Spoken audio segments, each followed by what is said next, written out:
Assalomu alaykum. Albatta, ertaga qiziqarli uchrashuv kutib turibdi. Bilamiz, Eronning qanday kuchga egaligini, o'zimizni ham kuchimizni bilamiz. O'shaning uchun o'ylaymanki, yaxshi tayyorgarlik ko'rdik, ko'ryapmiz ham. Inshaalloh hammamiz tayyormiz ertaga o'yinga.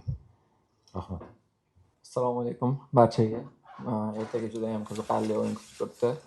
Ikkita yaxshi saviyadagi terma jamoalar o'rtasidagi o'yin kutib turibdi. Lekin biz bu yerga g'alaba uchun kelganmiz va xudo xohlasa bor kuchimizni berib g'alaba uchun harakat qilamiz. Endi albatta Eron terma jamoasini, umuman Eron ligasini hozir yaxshi bilamiz, chunki futbolchilarimiz o'ynaydi.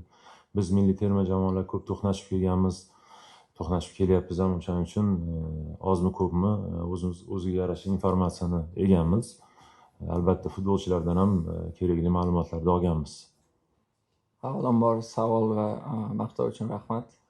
Lekin hozir bu savolga javob beradigan mavrida emas deb o'ylayman, chunki ertaga muhim o'yin kutib turibdi va bor konsentratsiya hozir o'yinda. Albatta solishtirish menimcha o'rinsiz.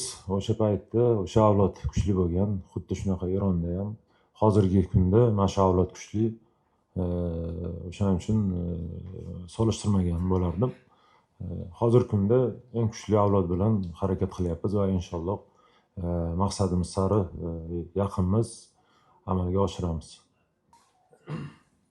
Endi albatta ularda o'ziga yarasha o'rni bor. Kuchli futbolchilar, terma jamoaga kerakli futbolchilar. Futbol bu. O'shaning uchun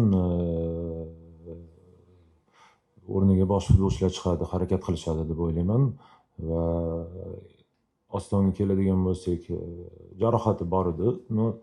Tayyorgarlik ko'ryapti, qaraymiz qanchalik tayyor bo'ladimi ertagingi o'yinga yo'qmi. Qolgani hammasi sog' omonmiz, tayyormiz. Qolgan futbolchilar o'shaning uchun hammasi joyida. Tayyorgarligimizni ko'ryapmiz. Okay, thank you coach. Thank you.